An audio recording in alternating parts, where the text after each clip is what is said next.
କହିବାର କଥା ହେଉଛି ସାତଲହଡ଼ି ମଠ ଯେଉଁଠି ପୁରୀରେ ଅବସ୍ଥିତ ଶ୍ରୀକ୍ଷେତ୍ରରେ ସେଇ ମଠର ଆଜି ଗୋଟିଏ ଗଣମାଧ୍ୟମ ଗୋଟିଏ ସମ୍ବାଦପତ୍ରର ପ୍ରଥମ ପୃଷ୍ଠାରେ ବାହାରିଛି ଏକ ଜରାଜୀର୍ଣ୍ଣ ଅବସ୍ଥାରେ ପହଞ୍ଚିଛି। ଭଙ୍ଗାରୁଜା ମଧ୍ୟ ହେଇଛି ସାତଲହଡ଼ି ମଠ। ସରକାର ତ ଡିଣ୍ଡି ପିଟୁଛନ୍ତି ଅସ୍ମିତା କଥା। ତାହେଲେ ଯେଉଁ ବରପୁତ୍ରମାନେ ରାଜନୈତିକ କ୍ଷେତ୍ର ହୁଅନ୍ତୁ, ସାଂସ୍କୃତିକ କ୍ଷେତ୍ର ହୁଅନ୍ତୁ, ସାହିତ୍ୟ କ୍ଷେତ୍ର ହୁଅନ୍ତୁ ଏବଂ ଅନ୍ୟାନ୍ୟ କ୍ଷେତ୍ରରେ ଓଡ଼ିଶାର ଯେଉଁ ସାଂସ୍କୃତିକ ଜଗତକୁ ବା ଆଧ୍ୟାତ୍ମିକ ଜଗତକୁ ରୁଦ୍ଧିମନ୍ତ କରିଛନ୍ତି, ଯଦି ତାଙ୍କ ସାଧନା ପୀଠ ଅବହେଳିତ ଅବସ୍ଥାରେ ରହେ ତାହେଲେ କେତେ ବଡ଼ ପ୍ରଶ୍ନବାଚୀ ସରକାରଙ୍କର ଯେଉଁ ଦକ୍ଷ ସରକାର, ଲୋକଙ୍କ ସରକାର, ବର୍ଷ ଏକ ସଫଳତା ଅନେକ ବୋଲି ଦାବି କରୁଥିବା ସରକାର କେତେ ଦକ୍ଷ ତା ଉପରେ ନିଶ୍ଚିତ ଭାବରେ ପ୍ରଶ୍ନ ଉଠେ। ଏ କ୍ଷେତ୍ରରେ ମଧ୍ୟ ବକ୍ସି ଜଗବନ୍ଧୁ ବିଦ୍ୟାଧର ଯେ ପ୍ରଥମ ସ୍ୱର ପାଇକ ବିଦ୍ରୋହର ନେତୃତ୍ୱ ନେଇଥିଲେ, ଇଂରେଜ ଶାସନ ବିରୁଦ୍ଧରେ ସ୍ୱର ଉତ୍ତୋଳନ କରିଥିଲେ, ଅନ୍ତତଃପକ୍ଷେ ସେ ତାଙ୍କ ନାମରେ ନାମିତ କଲେଜରେ ଅଡିଟୋରିୟମଟି ଦିଗରେ ରାଜ୍ୟ ସରକାର ତୁରନ୍ତ ଅର୍ଥ ବ୍ୟବସ୍ଥା କରନ୍ତୁ। ପୂର୍ତ୍ତ ମନ୍ତ୍ରୀ ମଧ୍ୟ ସେ ଦିଗରେ ଧ୍ୟାନ ଦିଅନ୍ତୁ, କାରଣ ନିଜେ ପ୍ରତିଶ୍ରୁତି ଦେଇକରି ତୁମେ ଆସିଛ। ଆଜି ଆପଣମାନଙ୍କୁ ମୁଁ ଯୋଡ଼ିଏ ବିଷୟରେ ମୋର ମତାମତ ରଖିବି, ଯାହାକି ଓଡ଼ିଆ ଅସ୍ମିତା ସହିତ ଓତପ୍ରୋତ ଭାବରେ ସେମାନେ ଜଡ଼ିତ ଥିଲେ ସେଇ ବ୍ୟକ୍ତି ବିଶେଷ। କାରଣ ଏବେର ସରକାର, ମୋହନ ମାଝୀଙ୍କ ସରକାର, ଓଡ଼ିଆ କ୍ଷମତାକୁ ଆସିବା ପୂର୍ବରୁ ଓଡ଼ିଆ ଅସ୍ମିତା ଉପରେ ବହୁତ ଡିଣ୍ଡିମ ପିଟୁଥିଲେ। ଆଜି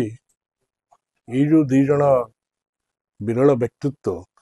ତାଙ୍କ ସମ୍ପର୍କରେ କହିବି ଆଉ ତାଙ୍କର ଅବଦାନ ସମ୍ପର୍କରେ ଆପଣମାନେ ଉଣାଦି ସମସ୍ତେ ବି ଅବଗତ ଅଛନ୍ତି ଇତିହାସ ପୃଷ୍ଠାରୁ। ପ୍ରଥମଟି ହେଲା ଓଡ଼ିଆ ସଂସ୍କୃତି, ଓଡ଼ିଆ ଅସ୍ମିତାକୁ ଯୋଡ଼ି ରଖିଥିବା ସେଇ ମହାପୁରୁଷ ଅତିବଡ଼ି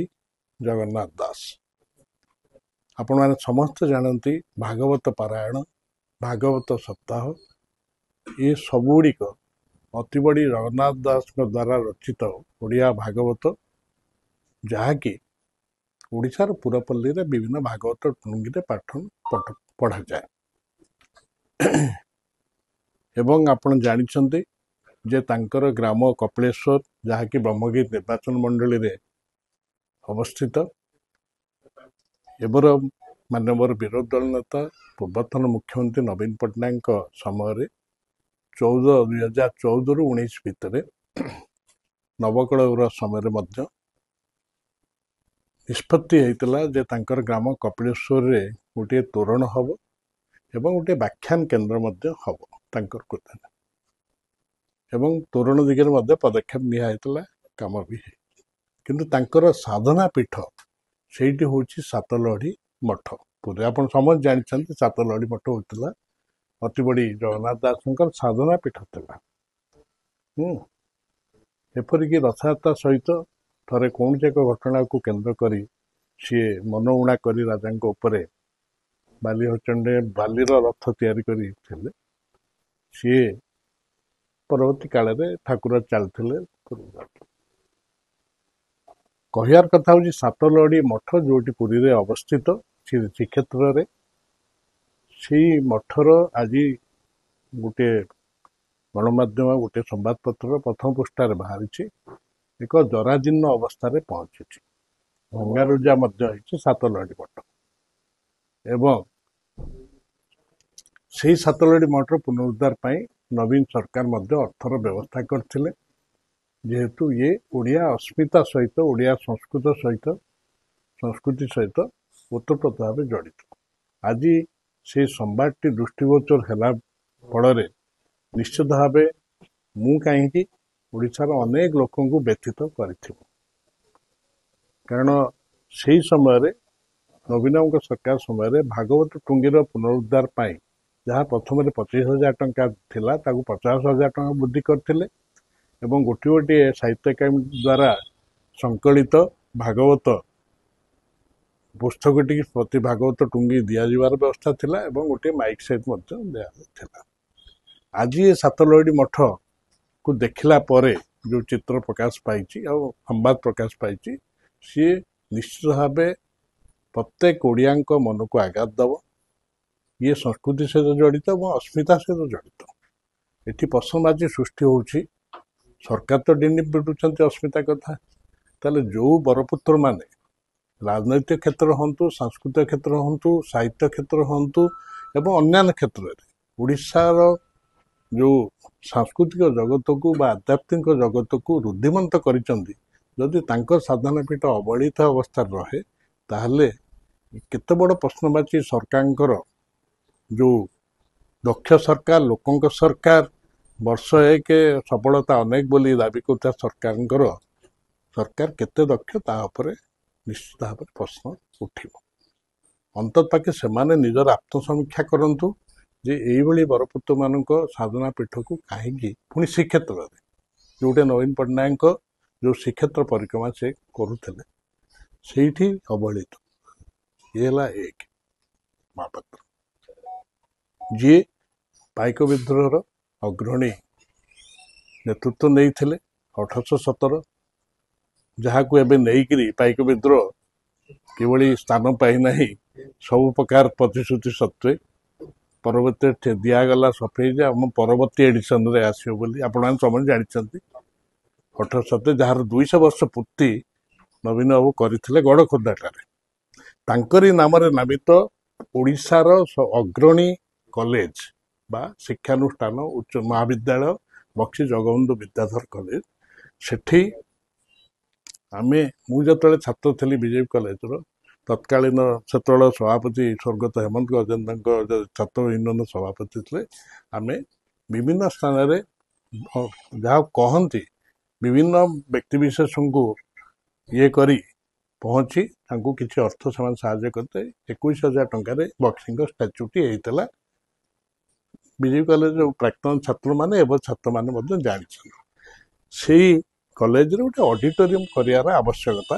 अच्छी उपलब्ध करी आमे प्रस्ताव आनीलु से 2 जन एमपी पूर्वतन राज्यसभा सांसद अमर पट्टनायक कोटी टंका मंजूर करते सब अच्छी ये सब कागज भी अच्छी एवं राज्यसभा सांसद एबर श्रीजुत सस्मित पात्र 50 लाख टका देते आ मु मोर विधायक पांठु 50 लाख टका देते एमती 2 लाख टंका 2 कोटी टंका एवं उच्च शिक्षा विभाग नवीन सरकार बेले आउ 3 कोटी देते प्रथम प्रारंभिक भाव ये पाखापाखि 25 कोटी टंकार ये जो गोटे मिनिट केते जो होता रिवाइज होकरी सी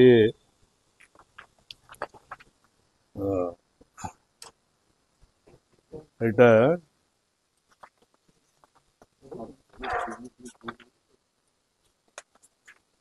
पाखापाखि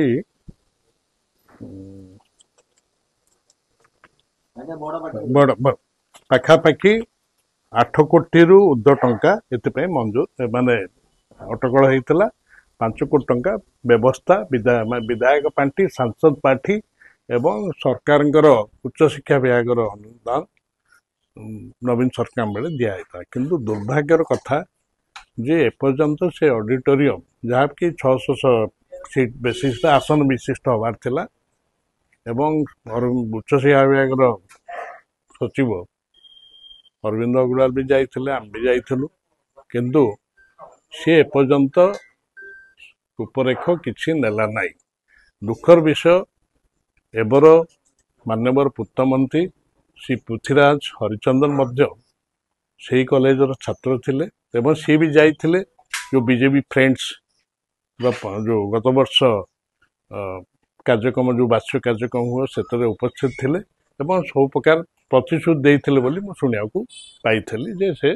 दिगे पदक्षेप नेबे किंतु सी एपर्यंत हैला नहीं तो मोर दाबी रहा